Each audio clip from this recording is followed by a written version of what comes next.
ജീവിതം തുന്നിച്ചേർത്ത ഒരു വനിതാ പോരാളിയുടെ വാർത്തയിലേക്കാണ്. പരിമിതിക്കുള്ളിൽ നിന്ന് തയ്യൽ പഠിച്ചെന്ന് മാത്രമല്ല 100-ലധികം ആളുകൾക്ക് സ്വയം തൊഴിൽ പരിശീലിപ്പിക്കുകയും ചെയ്തു ചേർത്തല സ്വദേശിനിയായ സുഷമ.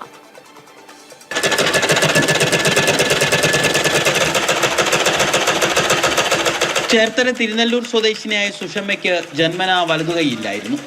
അച്ഛൻ ചെറുപ്പത്തിൽ നഷ്ടമായതോടെ ജീവിതത്തിന്റെ രണ്ടറ്റം തുന്നിച്ചേർക്കാൻ ഏറെ പാടുപെട്ടു. അതോടെ തയ്യൽ പഠിക്കാൻ തീരുമാനിച്ചു. ആദ്യം വലിയ ബുദ്ധിമുട്ടായിരുന്നു. പതുക്കെ പതുക്കെ പഠിച്ചെടുത്തു. വരുമാനത്തിൽ നിന്ന് അമ്മയെയും സഹോദരനെയും സംരക്ഷിച്ചു. 4 പതിറ്റാണ്ടോളമായി തയ്യൽ മെഷീനിൽ സുഷമ ജീവിതം തുന്നിച്ചേർക്കുകയാണ്.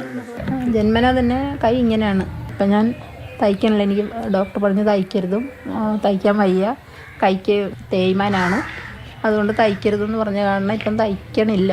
ഞങ്ങളെ സഹായം കൊണ്ട് ജീവിച്ചു പോണു. വീടില്ല, വീട് ഇതാണ്. ഇത് കൊല്ലം മൊത്തം പോയി. പിന്നെ ലൈഫിൻ്റെ വീട് കെട്ടിയിട്ട് അതിൻ്റെ പണി തീർന്നിട്ടില്ല, അതിൻ്റെ കുറ്റമൊന്നും തീർന്നിട്ടില്ല. പല വർണ്ണത്തിലുള്ള തുണികൾ തുന്നിച്ചേർക്കുന്ന സുഷമയുടെ ജീവിതത്തിന് പക്ഷേ അത്ര നിറമില്ല. തകര ഷീറ്റ് കൊണ്ടുള്ള ഷെഡിലാണ് ഇപ്പോഴും താമസം. ലൈഫ് പദ്ധതിയിൽ ലഭിച്ച വീടിന്റെ പണികൾ സാമ്പത്തിക ബുദ്ധിമുട്ട് കാരണം പൂർത്തിയാക്കാനായില്ല. ഇടതുകൈ കൂടുതലായി ഉപയോഗിക്കുന്നത് കൊണ്ട് ആരോഗ്യ പ്രശ്നങ്ങളുമുണ്ട്. എന്നാലും തോറ്റുകൊടുക്കാൻ 58-കാരി തയ്യാറല്ല. അവർ സ്വപ്നങ്ങൾ നെയ്തുകൊണ്ടേയിരിക്കുകയാണ്.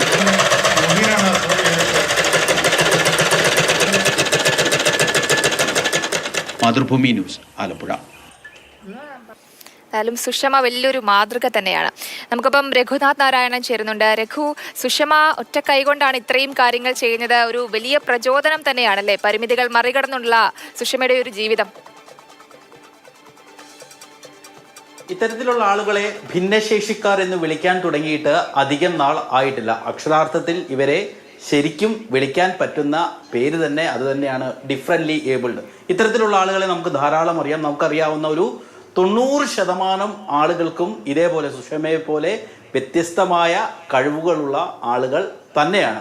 സുഷമയുടെ മറ്റൊരു പ്രത്യേകത, അവർ ഈ ജീവിതം തുന്നി പിടിപ്പിച്ചെങ്കിലും അല്ലെങ്കിൽ അമ്മയെ നോക്കി, സഹോദരനെ നോക്കി, സഹോദരൻ വേറെ മാറിപ്പോയി, ഇപ്പോൾ ഒറ്റയ്ക്കാണ് താമസം. പല ആളുകളും വിവാഹം കഴിച്ചുകൂടെ എന്ന് ചോദിച്ചപ്പോൾ സുഷമ പക്ഷേ ഒരു ധൈര്യമില്ല. ഈ കൈവച്ച് എങ്ങനെയാണ് മറ്റൊരാളുടെ അടുത്തേക്ക് പോകുന്നത്, അവർക്ക് ബാധ്യതയായി മാറുമോ എന്നുള്ള ആശങ്ക കൊണ്ട് ഈ 58-കാരി ഇപ്പോഴും വിവാഹം കഴിച്ചിട്ടില്ല എന്നുള്ളതൊരു സങ്കടകരമായ കാര്യമാണ്. ഒപ്പം തന്നെ അവർക്കൊരു വീടില്ല എന്നുള്ളത് മറ്റൊരു വിഷമം നൽകുന്ന നമുക്ക് ആ ദൃശ്യങ്ങളിൽ കാണാവുന്നത് പോലെ ഒരു തകര ഷീറ്റ് കൊണ്ട് മറച്ച ഒരു ചെറിയ ഷെഡിലാണ് താമസം.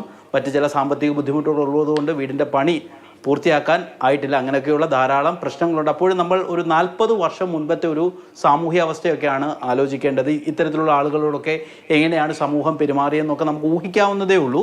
ആ ഘട്ടത്തിലാണ് ഒരു തയ്യക്കടയിലേക്ക്, ഒരു തുണിക്കടയിലേക്ക് പോകുന്നതും. അവിടെ നമുക്കറിയാം തയ്യലൊക്കെ എത്രത്തോളം ഒരു ആർട്ടിസ്റ്റിക്, കുറച്ചുകൂടെ കലാപരമായ തൊഴിലാണെന്ന് നമുക്കറിയാം. കാരണം ഇത് വെട്ടുക എന്നുള്ളത് തന്നെ വളരെ ആക്യുറേറ്റ്, പ്രത്യേകിച്ച് അളവെടുത്ത് തയ്ക്കുമ്പോൾ അതൊരു ഒരു ശകലം അങ്ങോട്ടോ ഇങ്ങോട്ടോ മാറിയൊക്കെ പോയാൽ വളരെ ബുദ്ധിമുട്ടാണ്. പ്രത്യേകിച്ച് പെണ്ണുങ്ങളുടെ, സ്ത്രീകളുടെയൊക്കെ ബ്ലൗസ് തയ്ക്കുന്നതൊക്കെ വളരെ പെർഫെക്റ്റായിട്ട് ചെയ്യേണ്ട ഒരു ജോലിയാണ്. ഒരുപക്ഷെ അവർ ആ പെർഫെക്റ്റായിട്ട് ചെയ്യുന്നത് കൊണ്ടായിരിക്കാം ഈ ഒരു കൈക്ക് ഇല്ലാഞ്ഞിട്ട് പോലും 40 വർഷമായിട്ട് ഈ മേഖലയിൽ തുടരുന്നത്. സുഷമയെ പോലെ ഇത്തരത്തിൽ ഭിന്നശേഷിക്കാരായ ധാരാളം ആളുകൾ നമുക്ക് ചുറ്റുമുണ്ട്. അവർ പരമാവധി ആ വിധിയോട് പടവെട്ടി പൊരുതിയൊക്കെ ജീവിക്കുമ്പോൾ പലപ്പോഴും. ശരി രഘു, എന്തായാലും സുഷമ ഒരു പോരാളി തന്നെയാണ്. പരിമിതികളെ മറികടന്നുള്ള ഒരു യാത്രയാണ് സുഷമയുടേത്.